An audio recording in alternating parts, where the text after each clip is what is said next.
But what's hard is going, yo, yesterday I got nothing from working as hard as I could. Nothing happened from that. I'm gonna do the same thing again today, but I'm gonna try to go harder.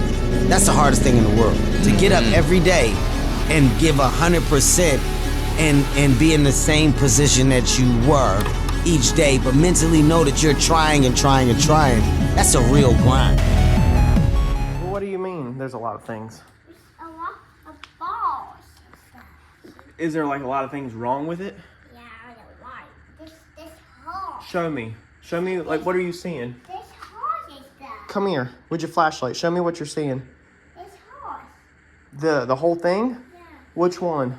Like the hose? Go. These right here. Yeah. So these are an issue. Can you shine your flashlight on it so I can see? Put your flashlight on it. Oh, the holes. Yeah. So we got a lot of problems that we have to fix, right? Yeah. Yeah. Okay, so y'all heard it. We have a lot of problems we have to fix. Let's get this taken apart. What's it on? What do you mean, what was it on? This. I know, you gotta turn it on. Yeah. You gotta turn it on, silly. Yeah, Stephanie. There you go. So now show me. That, yeah. That's one of the problems. Yeah, and she's right. That needs to be painted. Look at that. It's rusty under there. I brushed it. I took a paintbrush, and I painted these with a paintbrush, y'all. No lie. So they need to come off and be painted one day. Not today, though. All right, let's get this taken apart.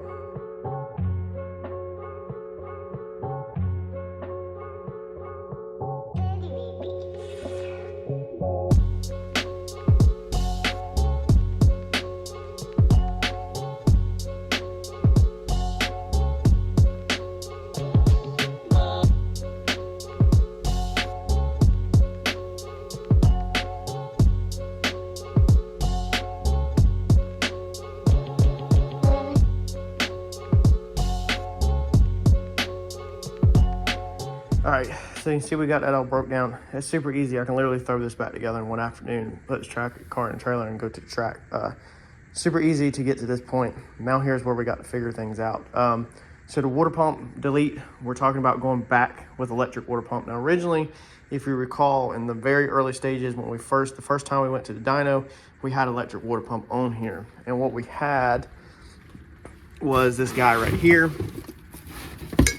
So we had if anybody also has any need for this, let me know, because I'm selling it. So we had this guy, which is just your regular like big block Chevy or small block, whatever, water pump. And we had welded a -20 on that fitting. And then we had welded, I think these are two 16s or 12s on this. And we had this hanging off of the frame rail. We had welded two screw-in ports right there on the backside. And this thing, the magnet come loose from the casing at TKM, and Mike had to mix up some 1-minute epoxy and glue it back in, and that got us back working. So we had electric water pump on here originally, but I took it off because if Mike wouldn't have been there, this is a CSI water pump. If Mike wouldn't have been there to fix that, then I don't know if I would have ever knew what was wrong.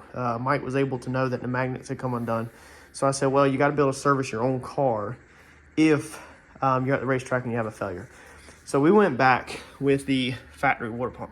So this Coyote has the factory water pump on it currently. Now, one flaw that I did already find, or one issue, is that with the factory water pump, when you're in the pits between rounds, you can't just flip a switch and circulate the water. You have to crank the car, or you'd have to have something else. This set up currently right here, I say that because somebody always tries to prove me wrong in the comments. This setup right here, we can't circulate the water. So you need an electric water pump to circulate the water between rounds if you want to actually cool it, if you want to be blowing air across the radiator and circulate it. So we're going to go back with a electric water pump. Now the water pump we're going to use, I'll show you it when it comes in. Probably going to be a BMW water pump that I can get from the parts store. I'm going to get it cheaper online, but that way if I have an issue at the track, I can run to Napa or Rally's, Advance, wherever, and buy a BMW water pump, change it out, and be good to go. It's electric water pump. We'll go over modifications and all that whenever that comes in. I already have the plate. So this is the plate that you need on the Coyote to delete the water pump and to go with the external water pump. So this goes in the water pump opening. A 20 ORB goes in here, and the adapter that I had, I think, steps down to a 16 or a 12. Okay, so that's the one I had that come with it. I bought this piece also used. I put carbon fiber over it because obviously red is ugly and I didn't want it chipping and scratching. It needs to be painted blue. Maybe we'll go ahead and paint it before we put it on there to match the engine block this time. But this is what we're gonna do. I just need to order the adapter off eBay. That's 20 ORB to 20 AN. I just looked it up. That's $15.50 currently. There's a really good price one on there. Everything else is 60 bucks. So I think I'm gonna go ahead and get that one on the way so I don't lose out on it, because that's my luck. Normally I wait and then I lose out on a still. So we have the adapter to get the Dash 20 out. So that's already paid for. We have the 20 line. So the current big line that we have now runs underneath here, around there, up there, and then it comes in back there, right there at that nut, and it comes into the factory water pump housing. There's supposed to be a thermostat in here, but there is not. That side, if you're new to the channel, has a Dash 20 AN welded to it, and that utilizes the factory water pump housing. This is so you can replace the water pump if you have to at the track, but this piece unbolts. That way you can keep all your 20 AN stuff. Yeah, think about it. If you're welding 20 AN on a water pump, it needs to be a water pump that can come apart, so you can always keep your 20 AN so that you don't have to weld fittings every single time you have to change your water pump. And then it's got some plugs welded up there. That top piece right there is just the factory piece capped off with a nut put in there, and it's welded to plug that top port because you don't need that in race car format. And that's it. It's pretty straightforward. Now let's see here. So we're good on that. The water pump, no issue, and that will get rid of this belt right here. So that's going to get rid of this second belt on our ATI pulley. We've got to figure out how to get a mechanical fuel pump in here if we're going to go that route. You can kind of start to see, if you take your time and break this down and explain, that we got a lot going on. So this right here, let's see here, all of the silverness is the Procharged pulley. The ATI pulley starts back there. You can see from the side shot where the Made in USA is. That's where our ATI pulley stops. And then we got this fat, humongous Procharged pulley.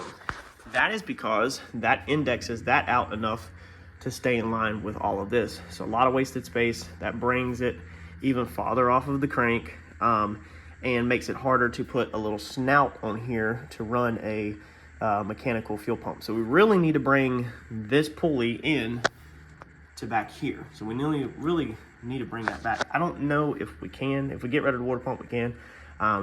But that would involve also pushing our bracket back. We can't push our Procharged back in our current configuration because we run over it 100,000 times on this channel. The bar on this car is in the way. All right, so I've been doing a little bit more research.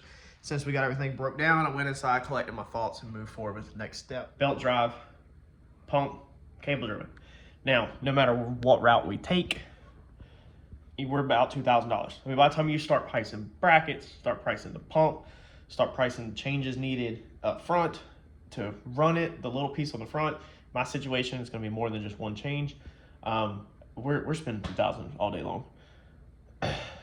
So if you remember the other video, the electric fuel pump that I found that will run M1, it's like $2,000. So we're doing $2,000 anyway, but with the electric fuel pump, we just throw it in. We've already got electricity back there. We've already got plumbing back there. We've already got everything back there. We just pull our twin fuel pumps out and we put a single in, and we be done with it. I think it's gonna be smart for us just to go with the electric fuel pump and spend the $2,000 on the bad mamma jamma fuel pump, throw that thing in the back. We're already set up for it and be done. Not have to change something else. Number two, okay, the cable driven fuel pump. Check this out. All right, the cable driven fuel pump. So where my fuel pump would go, I've looked it up, is we would be using I think it's Collins Racing or something. We would be using their fuel pump bracket. Their bracket bolts to here, and it bolts to here, and then it bolts to here, and that puts the fuel pump down here. So clearly, we also have to change our bar. Not a big deal. We make a bar that has a strong bend in it, it dives down, and it comes back up, and that would clear all that. But that mechanical fuel pump would have to go right here. Alternator's here. This tensioner needs to stay here for the alternator. Timing pointer needs to stay here, pretty much. So we are introducing more things to work around. Let's say we did that, okay? So we have our pump hanging up here, and now we need to get our cable drive to the back of this vehicle.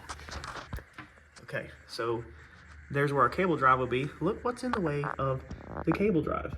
Headers, and more freaking headers, okay? So the cable, or the pump would be sitting right here. Right behind here is headers, and lots of headers, and lots of clearance issues. And there's no room. There's a starter back there. Okay, so because of this car, again, not being a turbo car and being a blower car, and because of the headers going down and not going up, that introduces an issue of the cable going to the back. And if we go over here, it's gonna be a little harder to see, but again, we have steering shafts and we have headers. So even if we could put a mechanical fuel pump over here, which I'm pretty sure we could, we got this nice, beautiful arch right here.